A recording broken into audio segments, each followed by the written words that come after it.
শেখ হাসিনার বক্তব্যের পর থেকেই ক্ষুব্ধ ছাত্র জনতা। দুদিনে ভাঙচুর চালানো হয়েছে অন্তত ৩৫ জেলায়। আগুন দেওয়া হয়েছে সাবেক রাষ্ট্রপতি আব্দুল হামিদের কিশোরগঞ্জের বাড়িতে। বিভিন্ন স্থানে গুঁড়িয়ে দেওয়া হয় আওয়ামী লীগ কার্যালয় ও শেখ মুজিবুর রহমানের মুরাল। প্রতিনিধিদের পাঠানো তথ্য ছবিতে ডেস্ক রিপোর্ট। রাজশাহীতে গেল রাতে এক্সকাভেটর দিয়ে ভেঙে দেওয়া হয়েছে আওয়ামী লীগ সভাপতি মণ্ডলীর সদস্য ও রাজশাহী সিটি কর্পোরেশনের সাবেক মেয়র AHM খায়রুজ্জামান লিটনের বাড়ি। এর আগে শেখ হাসিনা সরকারের পতনের দিন ৫ আগস্ট এই বাড়িতে হামলা ও ভাঙচুর চালানো হয়। আওয়ামী লীগ সরকার পতনের পর পরিবার নিয়ে ভারতে পালিয়ে গেছেন খায়রুজ্জামান লিটন।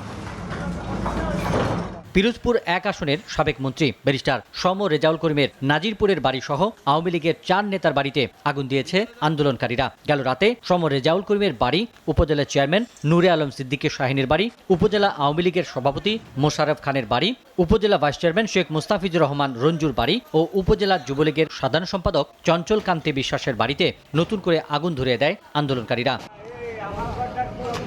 গাইবান্ধায় শহরের ১ নম্বর রেলগেট এলাকায় জেলা আওয়ামী লীগ কার্যালয় বুলডোজার দিয়ে গুঁড়িয়ে দিয়েছে বিক্ষুব্ধরা। বগুড়ায় জেলা আওয়ামী লীগ, জাসদ ও জেলা জাতীয় পার্টির অফিস ভাঙচুর ও অগ্নিসংযোগ করেছে ছাত্র জনতা। পরে তারা বুলডোজার দিয়ে অফিস গুঁড়িয়ে দিয়েছে।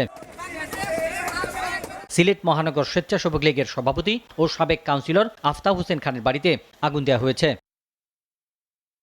সাবেক রাষ্ট্রপতি আব্দুল হামিদের কিশোরগঞ্জ শহরের বাসভবনে হামলা চালায় বিক্ষুব্ধ ছাত্র জনতা। বাড়ির দরজা ভাঙার পাশাপাশি পুড়িয়ে ফেলা হয় বিভিন্ন জিনিসপত্র। একই জেলায় গুঁড়িয়ে দেওয়া হয় আওয়ামী লীগ কার্যালয়, ভাঙচুর করা হয় কয়েক নেতার বাড়ি।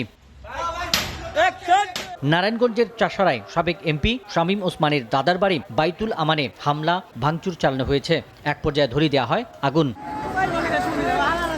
নোয়াখালীর বেগমগঞ্জে সাবেক সেনাপ্রধান মইনু আহমেদের গ্রামের বাড়িতেও হামলা ভাঙচুর ও অগ্নিসংযোগ হয়েছে।